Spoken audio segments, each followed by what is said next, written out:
Ayan, good day mga tipa. Ito, panoorin nyo kung paano magpalit ng mga umangat na tiles na napakadali. Panoorin nyo itong video ito. Ito mga tipa. Gagawa tayo ng tiles na natuklat. Itong gagamitin natin, itong adhesive na to. No? Nabili natin sa Shopee. O kaya sa Lazada meron ito. Ayan, ni-spray po yan mga tipa. Okay, update ko lang kayo sa pagpapalit ko ng tiles.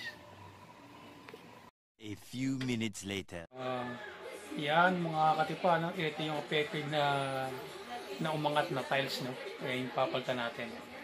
Siyempre, bago ito, lilinisin muna natin yung mga katipa. Eventually. Yan, tanggalin natin yung mga remaining na tiles, mga katipa.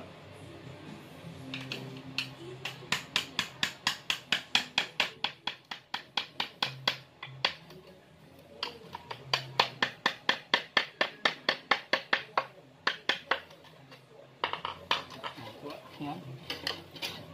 Tanggalin natin siya. 20 minutes later. Yan. Siyempre, no, natanggalan natin yung mga remaining na grout mga katipa. Yan, para ang ating tiles ay lapat siya. Yan. Yan, yung mga remaining na grout, tatanggalin natin. Yan o, yung ganito. Yung mga Later. Ay, sayang ang ano. Ayan, bilis na natin ang ating tiles na may adhesive. Ito siyempre ang ating floor ay meron na rin. Okay. Pwede na babaw. Wala natin. Sayang. Ayun. Ayos.